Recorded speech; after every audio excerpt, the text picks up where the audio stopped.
Hello, Charlene here, and today we are doing another personal LinkedIn feedback, headline feedback. And maybe you're wondering if your headline, which is the little bit of text underneath your name, is it drawing in your ideal prospects or is it turning them off right away? And if you would like to know if your LinkedIn headline is doing that, I would love to give you some personal feedback on my next live stream. So drop your name down in the chat below with your LinkedIn profile link, and I will add it to my next live stream. Now, today we are going to look at Larry Stewart's profile. So let's get started.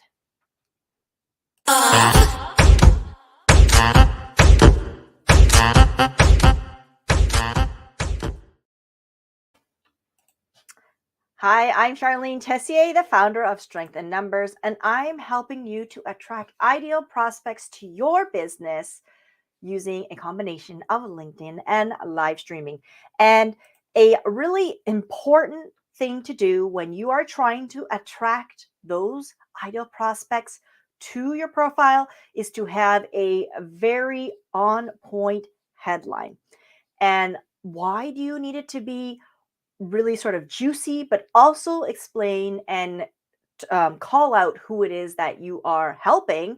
Is because that is the bit of text that when people discover you on their own feed, so generally people don't type in your name as often when they find your content, they will just see it on their feed and they'll look at your content and then they will hover or even be able to see the first few bit of lines of text about your headline, and they can hover on your name.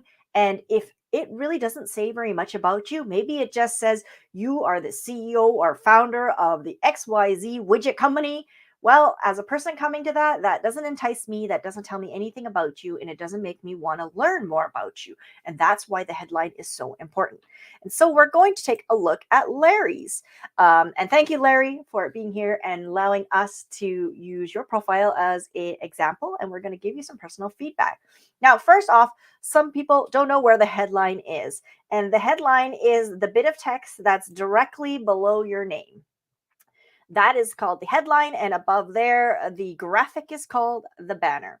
Now, in the headline, the very first thing we want to do is call out who it is we help.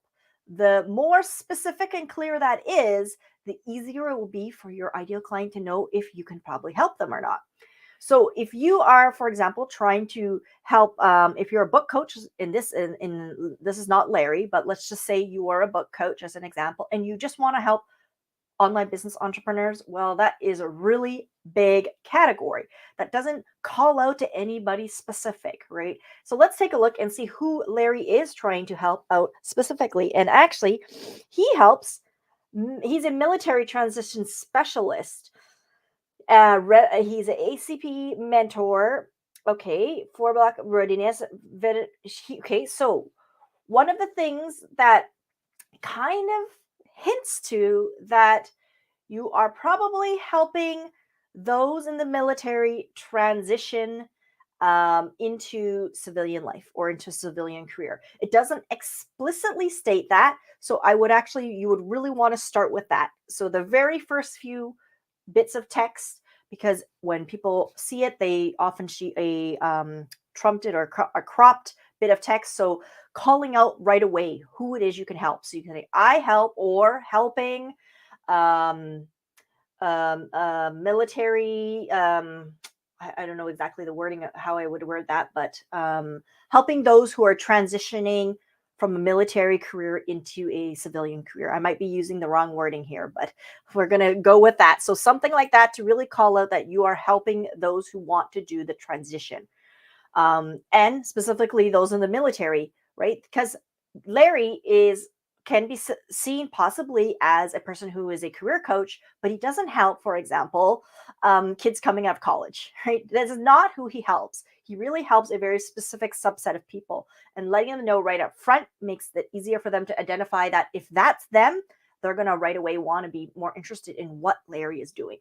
The next bit of text, what we need is how you can help them and serve them, which unfortunately is missing from what you have here. You have a lot of sort of titles And that's very interesting. However, it doesn't tell the person who wants to transition into a civilian career how you help them do that. Do you have a special system? Maybe you did mention that they often are given quite a bit of initial support services and support, but maybe you're the next level. So you're like saying that maybe you've got that free beginner support, but what I do is I next level you to make sure that you get that six figures job or whatever it is that you help them do.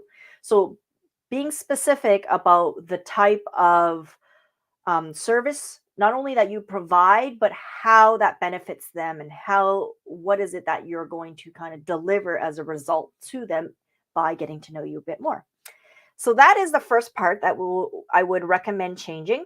And having all the titles, I would just move those down below to where your where is it called, expertise. You could, if you want, you could put some of the titles down there, but I wouldn't have them up here because it is a person coming to that.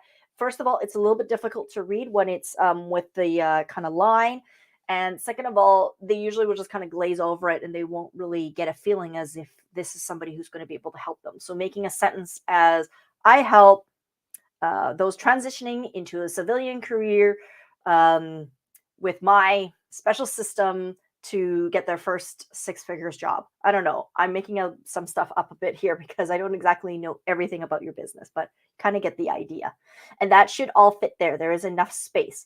The second area that people look at when they come to your profile is the banner.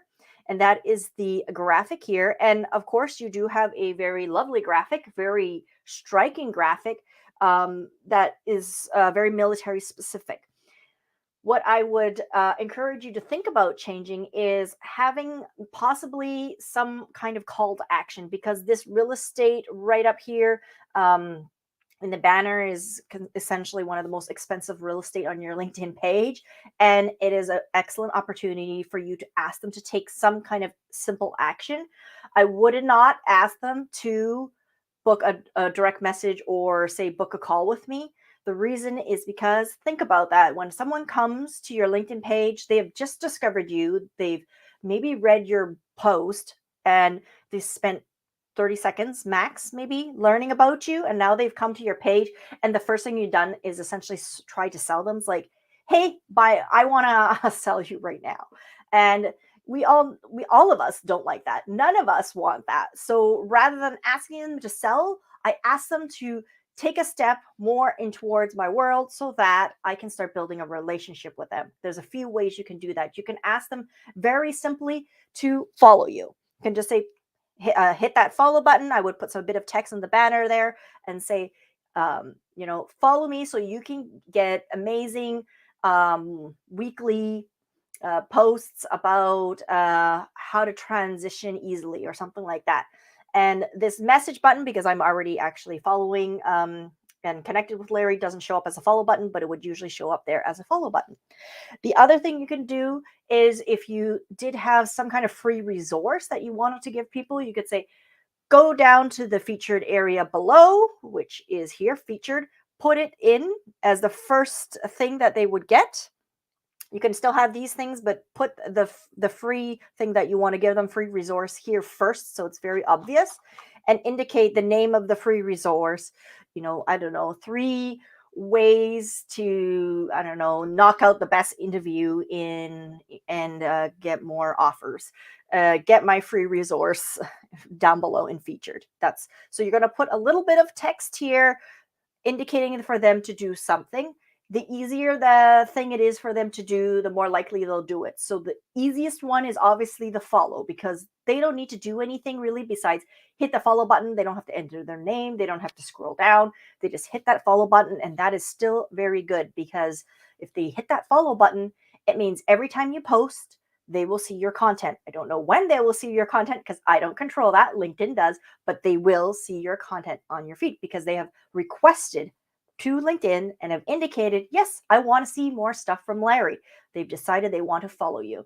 And then during your posts, you can then, of course, do other soft calls to action back to your free resource or your community or something else. So you always have opportunities. You will never run out. You think, oh, this is my one and only opportunity in the banner. That is not true. It is only the very first opportunity and the first step. So you want to make it as easy and simple for them. And you want to make it, something that they really would like.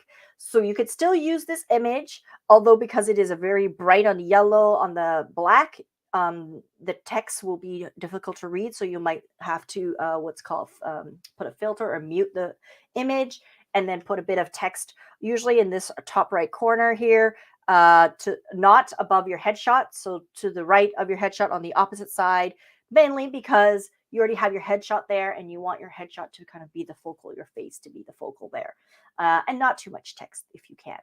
So thank you very much, Larry, for letting us to use your profile today to give you some personal feedback about your headline and how you can start attracting more clients to you on LinkedIn.